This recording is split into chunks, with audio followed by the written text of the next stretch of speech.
නලින්ද ජයතිස්ස ඇමතිතුමනි දැන් මේ ඔබේ වාරයයි ඔබතුමාට මුක්තිය නැත එක්කෝ සමාව නැත්තම් හිරබත් ඒ තීන්දුව ශ්‍රේෂ්ඨාධිකරණයට බාරයි. ආණ්ඩුවේ මාධ්‍ය ප්‍රකාශක වෛද්‍ය නලින්ද ජයතිස්ස ඇමතිතුමා අධිකරණයට අපහාසාත්මක ප්‍රකාශයක් පෞගේ රාජ්‍යයේ මාධ්‍ය හමුවේදී සිද්ධ කළා. ඒ තමයි එතුමා කියනවා මාස දෙකක් ඇතුළත මේ ආණ්ඩු ව්‍යවස්ථා සංශෝධන ක්‍රියාවලිය සම්පූර්ණ කරන්න අපි බලාපොරොත්තු වෙනවා. අපි දන්නවා තාම පනත් කෙටුම්පත අමාත්‍ය මණ්ඩලය අනුමත කරලා නැහැ. මුලින්ම පනත් කෙටුම්පත හදන්න ඕනි. නීතිපතිතුමාගේ අනුමැතිය ගන්න ඕනි. අමාත්‍ය මණ්ඩලයේ අනුමැතිය ගන්න ඕනි. මේ ටික කරලා ඉවර වෙලා ගැසට් මගින් ප්‍රසිද්ධ කරන්න ඕනි.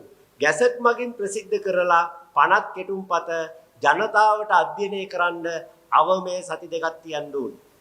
ඊට පස්සේ පාර්ලිමේන්තුවේ න්‍යාය පත්‍රයට දාලා ජනතාවට ශ්‍රේෂ්ඨාධිකරණයේ ඉදිරියේ පනත් කෙටුම්පතේ ව්‍යවස්ථානුකූලත්වයේ අභියෝගයට ලක් කරන්න තවත් සති දෙකක් තියන්න ඕනි. දැන් ඔය කතන්දරේටම ගිහිල්ලා තිනවා සතියයි අවමේ සතියක් මුලින් සීළු වැට්ටයකට තිබ්බත් සතියයි සති දෙකයි සති පහයි. එතන ඉඳන් ශ්‍රේෂ්ඨාධිකරණ ඉදිරිය අනිවාර්යෙන් අභියෝගයට ලක් වෙනවා. එතකොට තව සති 3ක් දෙනවා නඩුව අහලා ශ්‍රේෂ්ඨාධිකරණයේ නිර්ණය නැත්නම් නිගමනය දැනුම් දෙන්න. එතකොට දැන් කීයද? සති 8යි. සති 8යි කියන්නේ මාස දෙකක් එතනින්ම ඉවරයි. ඊට පස්සේ ශ්‍රේෂ්ඨාධිකරණය මේ ජනමත විචාරණයකදී ජනතාව විසින් සම්මත කළ යුතුයි කියලා තීරණය කළොත් ජනාධිපතිවරයා ජනමත විචාරණයට නියම කරන දවසේ සිට අඩුම ගානේ දින 30ක් තියෙන්න ඕනේ ජනමත විචාරණයට. ඒ කියන්නේ තව මාසයක්. ඒ කියන්නේ අවම කාලය මාස ජනමත විචාරණයට ගියොත් මාස 3කට වඩා යනවා. එහෙමනම් මාස දෙකක් ඇතුළත සියල්ල අවසන් කරනවා කියලා නලින්ද ජයතිස්ස ඇමතුමා කියන්නේ කොහොමද?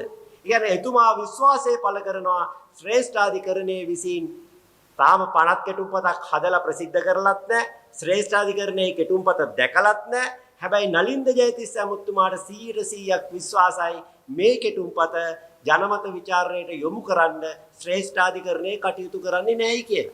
ඒ කියන්නේ ශ්‍රේෂ්ඨාධිකරණයේ තීන්දුව නලින්ද ජයතිස්ස ඇමතුමා කලින් ප්‍රකාශයටපත් කළා තියෙනවා. ඔය වැඩේ ජනාධිපතිතුමා කරා දෙතුන් වතාවක් එතුමාට මුක්තිය තියෙන නිසා බේරුණා. ඔය වැඩේ ටිල්වින් සිල්ලා බින්දු පුරවැසියා කරා ජනාධිපති කොමිසමට ගිහිල්ලා සමාව අරගෙන බේරුණා.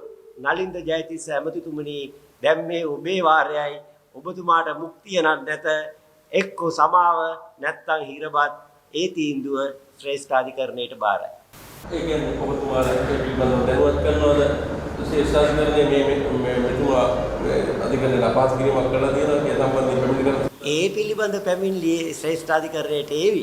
ශ්‍රේෂ්ඨාධිකරණයට මේ රටේ ඕන තරම් ජනතාවට මම මේ නීතිපේ තත්ත්වය පැහැදිලි කරා. එතකොට මම ඉතින් ඕන තරම් නඩු දානවනේ. ඉතින් අනිත් අයටත් ඒ අවස්ථාව ඉතුරු කරලා තියෙමු.